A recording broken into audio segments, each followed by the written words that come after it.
Well, new today, the National Hurricane Center has released its review of the agency's forecast performance in the Atlantic Basin from last season. And notably, the forecast tracked accuracy for the 2024 season was the best it has ever been. And you might remember that storm right there. Its name was Milton. Yeah, the NHC hit the nail on the head, forecasting where the storm would make landfall, with Siesta Key squarely in the cone 4 days before it made landfall. So that one, a big success. You know, Dr. Knabb, you obviously spent a lot of time at the National Hurricane Center. You guys do these reports to, I would assume, see how well you did, learn for future seasons. This was the best they've ever done. Yeah, it's encouraging that the improvement trend in track forecast accuracy has continued. Now, why does the Hurricane Center make such a deal out of their forecast accuracy? Well, Mike and Alex, as you mentioned, they want people to know how accurate their forecasts are because they want to be transparent about it, be honest about their forecast accuracies. They know the forecasts aren't perfect. They want you to know what the uncertainties are. Their verification statistics get fed into their probability products. And so there's a lot of reasons to keep track of how well they're doing.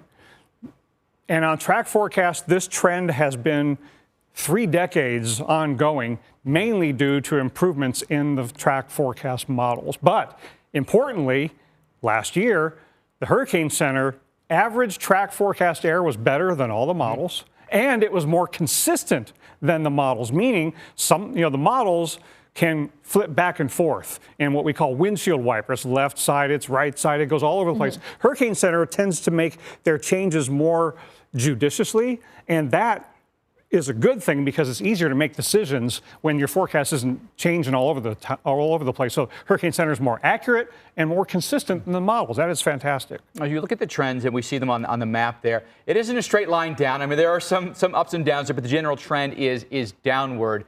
And it seems like the forecast accuracy for all time periods has gotten better. Even out to day 5, we've seen improvements in accuracy. Yeah, it's remarkable in one season to set all-time records at day 1, 2, 3, 4, and 5.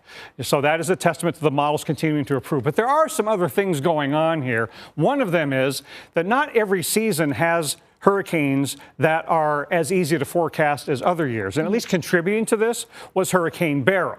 And that was a long track system that went all the way across the Caribbean. And even in Hurricane Center's own report, they say that system was easier to forecast than systems that do a lot of looping around and not have well-defined steering currents. But that's except for the end of Beryl.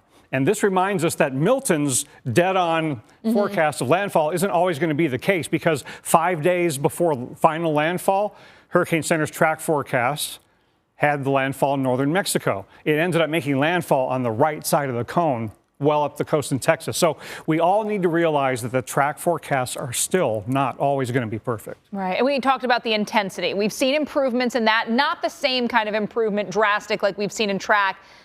Obviously, a little bit maybe due to rapid intensification and how difficult that is. What else are we maybe lacking in forecasting intensity? Well, it was, a couple decades ago, we were all collectively just frustrated at how there were no notable improvements in intensity forecasting. How are we going to improve that? Well, improvements in modeling, improvements in observations and human forecasters understanding the physics of it a little bit better. We finally, in the last several years, have seen a slow downward trend in the intensity forecast errors too. Now, last year, Hurricane Center did not set all-time accuracy records on intensity forecasts, in part, Alex, because of what you said. There's so many rapid intensifiers last year and in recent years. It's really hard to get those forecasts right. In fact, some of the worst years have been when there have been really big rapid intensifiers. It's still hard to forecast those. However, look at this graphic.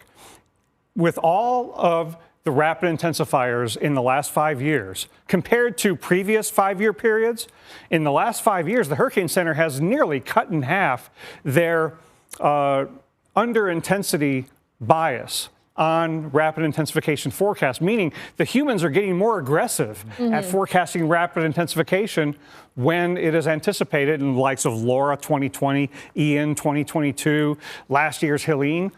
The rapid intensification forecasts have gotten more aggressive, and they're getting better at it. And it's paying off. It was very noticeable last year. Yeah, they were in fact, forecasting higher than we thought they would in previous years. Yeah, sure. in fact, there's another record, or a first from last year. Remember, we have these potential tropical cyclone advisories before it's even a depression or storm. Well, pre-Helene, the potential tropical cyclone advisory had an intensity forecast up to major hurricane. They had never been that aggressive on an intensity forecast for a system that's not yet even a depression or storm, and they were right about that. And it paid off. So the forward leaning on making more aggressive intensity forecasts is paying off. Now, part of that is because more hurricanes are rapidly intensifying. So if you forecast it more often, you're going to be right more often.